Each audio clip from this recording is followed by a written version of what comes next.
आणि जनतेच्या कोर्टात ज्यावेळेस हा विषय गेला तर असा निकाल जनतेनं दिलाय की आज बाजार समिती, नगरपालिका आणि जिल्हा परिषदेच्या 6 जागा आणि 12 अशा जर रेकॉर्ड ब्रेक मताने येणार आहेत ना, आपण म्हणजे आश्चर्य मला सुद्धा वाटेल असा निकाल या ठिकाणी मला अपेक्षित आहे.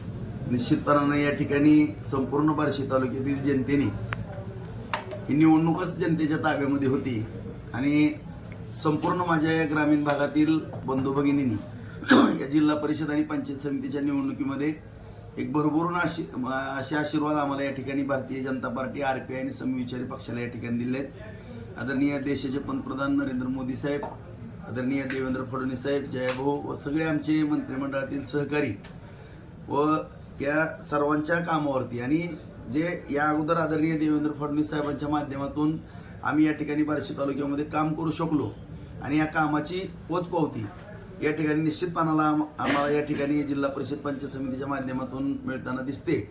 आणि मी बाजार समितीची निवडणूक, नगरपालिकेची निवडणूक व जिल्हा परिषद पंचायत या तिन्ही निवडणुकीमध्ये आम्हाला 2 तर निवडणुकीचा निकाल आलेला आहे. ह्याचाही निकाल मी तुम्हाला आजच जाहीर करतो की 6च्या 6 जिल्हा परिषद आणि 12ची 12 पंचायत समिती निवडून आले असं मी स्वतःच या ठिकाणी खात्रीपूर्वक या ठिकाणी सांगतो.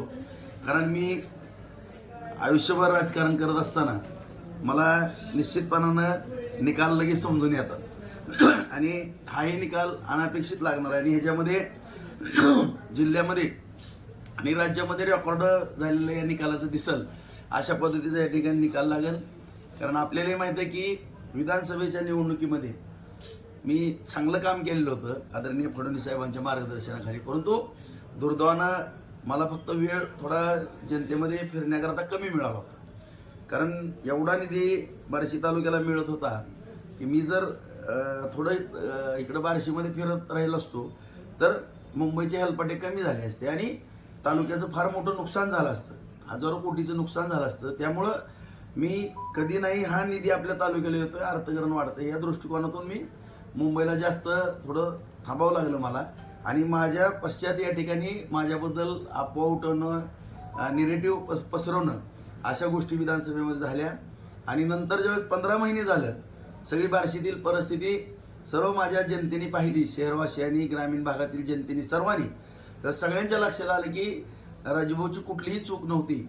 राजूभाऊ कामाकरता या ठिकाणी रात्रंदिवस मेहनत करत होते, विकासावरतीच राजूभाऊंची जास्त लक्ष होतं. परंतु विरोधकांनी सगळ्यांनी एकत्र येऊन मुद्दामून मला या ठिकाणी निगेटिव्ह पसरून किंवा माझ्याबद्दल एक चुकीची माहिती या ठिकाणी देऊन विधानसभेमध्ये एक निसटता 6,000 मतांनी माझा पराभव झालेला होता.